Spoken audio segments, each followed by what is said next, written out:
जय हिंद प्यारे विद्यार्थीगण, स्वागत है आपका एक ही लक्ष्य कंपटीशन एकेडमी एंड मां भारती लर्निंग एजुकेशन। मैं विनोद परमार आप सभी का हार्दिक स्वागत करता हूं। प्यारे विद्यार्थियों, आज हम डिस्कस करने वाले हैं बहुत कम समय में, संक्षिप्त समय में एक बहुत ही महत्वपूर्ण जानकारी आपसे मैं साझा करने वाला हूं। आज हम देखने वाले हैं, आप देख सकते हैं भारत का मैप। आज हम देखेंगे कि बांग्लादेश जो है हमारा, ठीक है ना, उस बांग्लादेश की सीमा से आखिरकार कौन कौन से राज्य हमारे लगे हुए हैं।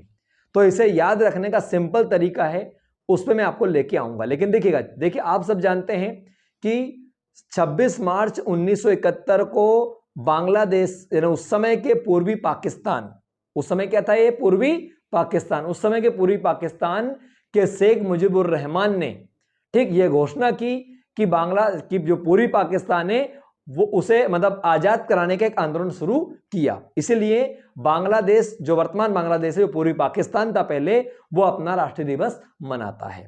तो 26 मार्च को तो इन्होंने अपना मतलब ये घोषणा की। 16 दिसंबर 1971 को भारत की सेना ने पूर्वी पाकिस्तान को आजाद करवाया, ठीक है ना। लेकिन इसके बाद से भारत और बांग्लादेश के बीच में कोई सीमा रेखा व्यवस्थित रूप से निर्धारित नहीं की गई थी।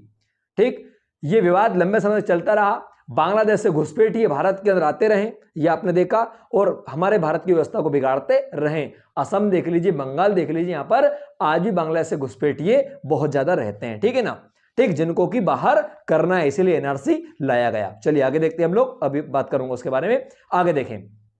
अब हम बात करते हैं कि आखिरकार अभी क्या हुआ। देखिएगा 2015 में मोदी जी 14 में आए। मोदी जी कहां गए? बांग्लादेश, ठीक है ना। और बांग्लादेश जाने के बाद में उन्होंने शेख हसीना से मिले। किससे मिले? तो मोदी किससे मिले? हसीना से मिले। और मोदी ने हसीना को कहा कि आम मित्र बंगले में समझौता कर लेते हैं। क्या कहा?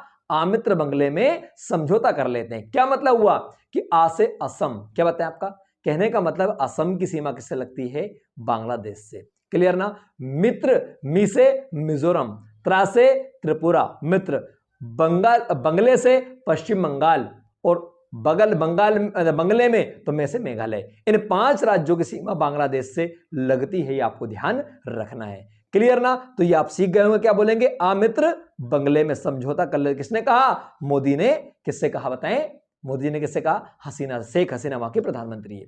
क्लियर ना, आपको याद हो गया होगा। अब देखिएगा, अब एक तो ये बात हो गई, जब समझौता हुआ तो समझौता करने के लिए हमारे संविधान में संशोधन करना पड़ा, बदलाव करना पड़ा।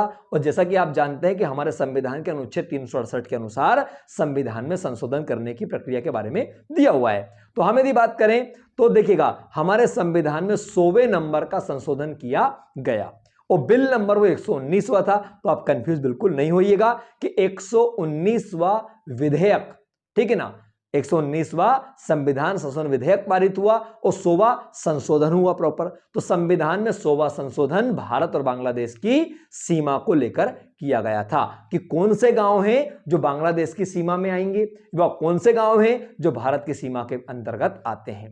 क्लियर ना। एकदम आपको ध्यान रखना, 2015 में समझौता हुआ है और 331 मतों के साथ में यह समझौता पास हुआ था। वेरी वेरी इंपॉर्टेंट है। क्लियर ना। तो अब हम इसको जो है आपका इसी प्रकार की जानकारी आगे आपके लाते रहेंगे, ठीक है ना। इसके साथ में आपको जानकारी देना चाहूंगा कि अभी 10 फरवरी से हमारा न्यू बैच प्रारंभ होने वाला है, जो कि सुबह 11 बजे से रहेगा। एक बैच हमारा सुबह 8:30 बजे से प्रारंभ हो चुका है। एक ही लक्ष्य कंपटीशन एकेडमी, शानू बिल्डिंग व किताब घर के सामने आप आए, ठीक है। और 2022-23 में नौकरी ले, क्योंकि देखिएगा 2022 और 23 बहुत महत्वपूर्ण विषय है, बहुत महत्वपूर्ण वर्ष है, सॉरी। क्योंकि कारण क्या है, 2022-23 में जो है आपका 23 में चुनाव है, 24 में केंद्र का चुनाव है, और चुनाव से पहले आप सब जानते हैं कि भर्तियां बम्पर होती है। तो आप बिल्कुल ये ना सोचे कि एग्जाम नहीं होगा, एग्जाम होगा। एमपी पुलिस का हो रहा है, हुआ कि नहीं हुआ? तो इसी प्रकार से हर एक एग्जाम आपका होगा और बहुत जल्दी नियुक्ति प्रक्रिया भी की जाएगी। तो इसलिए आप लोग बिल्कुल अभी भी यदि आप सो रहे हैं तो जाग जाइए, उठो, जागो और अपने एक ही लक्ष्य की तरफ बढ़िए, ठीक है। धन्यवाद। जय हिंद, जय मां भारती।